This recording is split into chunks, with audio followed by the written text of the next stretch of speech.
စစ်တပ်ဟာဒီလောက်တော့အရှက်မဲ့သလားပေါ့တကယ်ကိုတနိုင်ငံလုံးသိတဲ့တော်လှန်ရေးတချင်းယူမှပေါ်တင်ကြီးကိုယူပြီးတော့သူတို့ရဲ့စစ်တီးဝိုင်းအနေနဲ့တကယ်ကိုစုပ်ပလိုက်တယ်ပေါ့နော်အဲ့တော့ဒီတိုင်းပြည်အာဏာကိုလည်းခိုးခဲ့တယ်အခုတော်လှန်ရေးတချင်းကိုပါခိုးပြီလားဆိုပြီးတော့အဲ့လောက်ထိကိုခရဲရိုက်သွားတာပေါ့နော်အဲ့ဒီမှာလည်းနောက်တစ်ခုကဘာဆက်ပါလာလဲဆိုတော့ဒီတချင်းကိုရေးတဲ့သူကဇာနီစစ်သွေးပြီးရင်တီးတဲ့လူကမက်ဒလင်သိန်းမောင်ပါဆိုပြီးတော့မှကျွန်တော်တို့ဒီပေါ့ YouTube မှာရောTikTok မှာရောပေါ့နော်ဒီ social media မှာ video file လေးတစ်ဖိုင်တွေ့ရတယ်တချင်းလေးနဲ့ပေါ့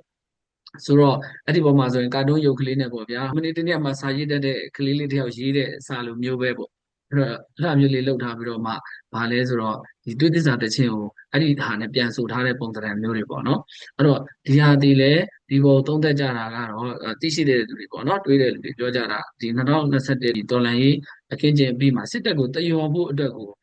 လုတ်ခဲ့တဲ့ရုပ်တံလုပ်ခဲ့တဲ့တခြင်းလို့လည်းပြောကြတာမျိုးရှိတယ်ဒါတစ်ခုပေါ့နောက်တစ်ခုကကြတော့လေစစ်တပ်ကပဲဒီတော်လှန်ရေးတခြင်းကိုပုံဖြတ်ခြင်းတဲ့အတွက်ဟိုးတော့တခြင်းရောင်နဲ့ဒီအတန်တွေကိုပြောင်းလဲဖန်တီးပြီးတော့မှထုတ်ခဲ့တဲ့ဟာလို့လည်းပြောကြတယ်ပေါ့အသေးကြတာကတော့ဒီတခြင်းဒီ online ပေါ်မှာရောက်တာတော့ဒီတော်လိုင်းကာလချင်းအတွက်9နှစ်လောက်တော့ရှိတယ်။တက်ဘက်ကတော့ဒီချာကိုပြင်ဆင်ပြီးမှထုတ်တာဖြစ်တယ်။ရုပ်တံကိုတစ်ခါတည်းထုတ်တဲ့ပြင်ကိုဝင်းမော်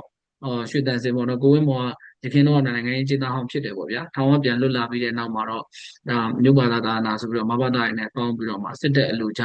နော်စစ်တပ်ဖြစ်စေခြင်းတဲ့ဟာတွေလိုက်လုပ်တယ်။အခုဒီတော်လိုင်းရေးကာလမှာဆိုရင်လည်းဒါတော်တော်တိတိတတ်တာကိုဝင်းမော်ဆောင်ရွက်နေတဲ့အပိုင်းတွေကျွန်တော်တွေ့နေရတယ်အခုဆိုရင်တော့ဒါလူလုံးထွက်ပြလာပြီပေါ့နော်ဒီတချင်းကိုပြန်ပြီးတော့စီစဉ်ဖန်တီးတဲ့နေမှာသူကအဓိကဂီတာမှုအနေနဲ့သူဆောင်ရွက်ခဲ့တာမျိုးတွေကျွန်တော်တို့တွေ့ရတယ်နောက်သူ့ရဲ့ရွှေတန်စင်ရပဲဆိုတော့ပဲ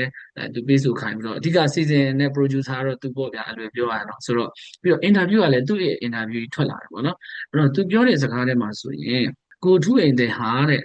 ဒီစစ်တပ်က1960ကထုတ်ထားတဲ့ဒီမယ်လင်သိန်းမောင်ရဲ့တခြင်းကိုသူ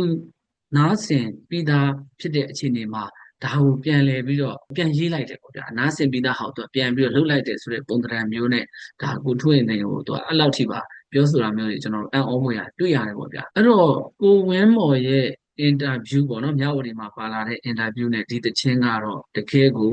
တနိုင်ငံလုံးကိုရိုက်ခတ်နေတယ်လို့ဒါလှိုင်းတလှိုင်းပေါ့နော်အနုပညာနဲ့ပတ်သက်တဲ့ဟာရောတော်လှန်ရေးနဲ့ပတ်သက်တဲ့ဟာအင်မတန်ကြီးမားတဲ့လှိုင်းတလှိုင်းရတော့စပြီးရိုက်ခတ်ပြီးအဲ့တော့ဒီလှိုင်းကစစ်တပ်နဲ့စစ်တပ်ထောက်ခံတဲ့သူတွေကိုဘယ်လောက်ထိရိုက်ချက်ပြင်းမလဲဆိုတာတော့အင်မတန်ကိုစိတ်ဝင်စားတဲ့အကောင့်တဲ့အခြေအနေတစ်ခုမှရှိနေတယ်ဗျ